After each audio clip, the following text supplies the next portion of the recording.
ចំពោះជា model R1 នេះវិញក្នុងមួយឈុតហ្នឹងបងប្អូនទទួលបានម៉ាស៊ីនមួយខ្សែសាកមួយរយៈសាកថ្មហើយមួយវិញទៀតតើតើនឹងក្បាលរហូតដល់ទៅ8ដែលក្បាលនីមួយៗគឺយើងអាចប្រើបានចន្លោះពី2ខែទៅ2ខែកន្លះតើតើរបៀបប្រើប្រាស់វិញបងប្អូនគ្រាន់តែដោតក្បាលឲ្យអប់មួយតួម៉ាស៊ីនមកចំពោះជានេះវិញគឺយើងមានរហូតដល់ទៅ5 mode គឺមាន mode clean sensitive wide កាំcare និង time តើតើទៅនឹងការកាន់ថ្មវិញគឺយើងសាកថ្មម្ដង2ទៅ2ម៉ោងកន្លះឬក៏3ម៉ោងគឺយើងអាចកាន់ថ្មបានរយៈពេលចន្លោះពី2សប្តាហ៍កន្លះរហូតដល់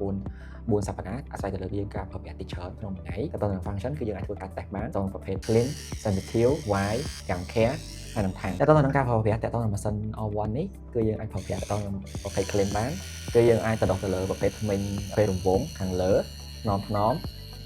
ហើយខាងក្រោមដូចគ្នាយើងអាចទៅដោះជាប្រភេទរង្វង់បានហើយចំពោះខាងនេះវិញគឺយើងអាចធ្វើការទៅដោះជារង្វង់បានដូចគ្នានិងខាងលើដូចគ្នាហើយយើងអត់ចាំបាច់ធ្វើការសកត់ខ្លាំងទៅលើធ្មេញរបស់យើងព្រោះសារប្រភេទក្បាលនេះគឺជាប្រភេទក្បាលវិលអញ្ចឹងគឺវាមានប្រសិទ្ធភាពខ្ពស់ក្នុងការសម្អាតធ្មេញយើងបានស្អាតល្អ